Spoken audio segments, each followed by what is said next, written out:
Eu gostaria de colocar uma reflexão agora, para a gente poder conversar um pouco, quais são as demandas do cuidado às pessoas idosas frente a essa pandemia. E quando eu digo pessoas idosas, eu digo pessoas idosas em diferentes contextos, né? Aquelas instituições de longa permanência, o idoso que necessita de um cuidado domiciliar, o idoso que está, né, acamado, por exemplo, não só em casa, mas também em hospitais, internados, por conta da pandemia ou não, ou aquele idoso que está em seu domicílio, mas que recebe um atendimento, por exemplo, via atenção primária à saúde.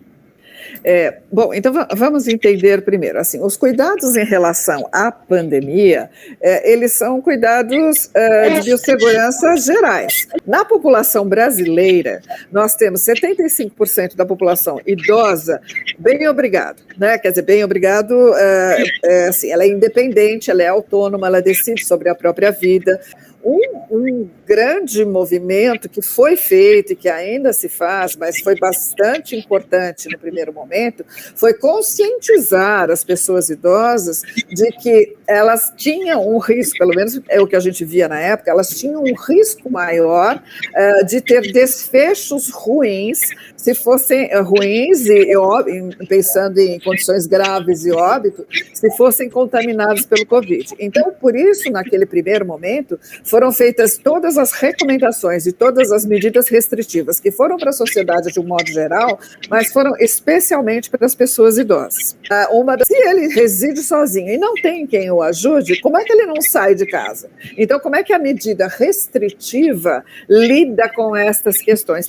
Das preocupações que surgiu, até no estudo que eu coordeno hoje, e as pessoas que não têm ajuda? Né? Eu moro sozinha, os idosos têm múltiplas doenças, né? Idoso com multimorbidade no Brasil é mais de 60%, ou seja, tem 2 ou mais doenças ao mesmo tempo. Por conta disso, ele tem que ter um acompanhamento de saúde, que pode ou não ser virtual, e para isso ele tem que saber usar virtual, e ele vai ter que ele vai ter que comer, não é isso? Ele precisa comer, e às vezes tem algumas dietas mais específicas, ele precisa tomar algumas medicações, muitas vezes. Agora, pensando nas pessoas que faz parte dos 23, 25% da população brasileira, que são aquelas que são, de alguma forma, mais dependentes. Então, elas vão estar em casa com a ajuda de alguma outra pessoa, um cuidador familiar ou um cuidador contratado, né?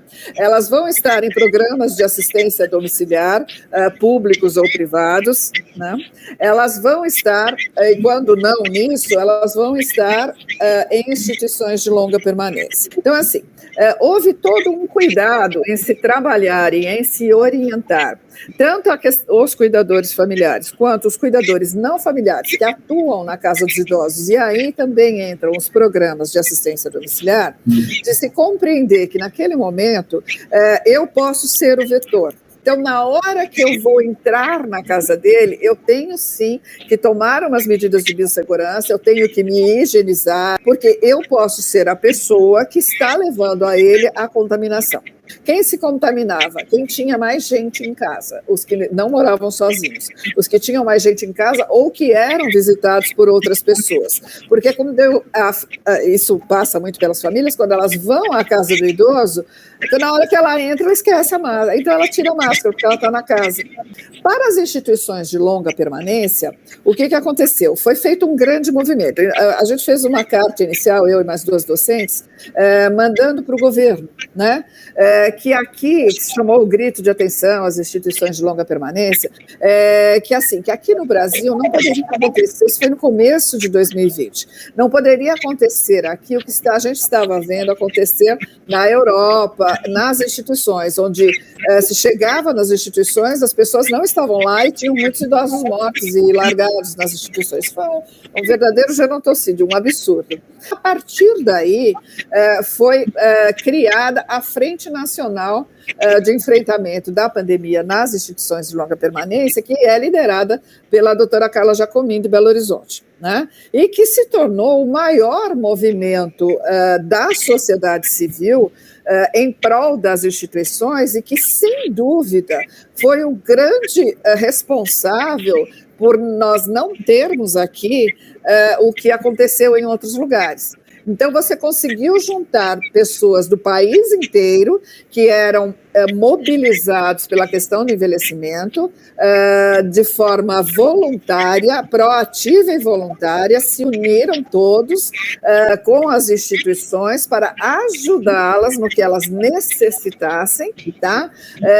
Para que a gente não vivenciasse aqui o que foi vivenciado em outros lugares. E junto com isso, teve também o Todos pela Saúde, que foi um movimento de uma instituição bancária aqui, que doou, né, muito recurso, e essas coisas caminharam juntas. Então, as instituições que antes eram absolutamente não vistas, invisíveis para a sociedade, por conta da pandemia, se tornaram visíveis e houve toda uma intervenção bastante proativa nesse sentido.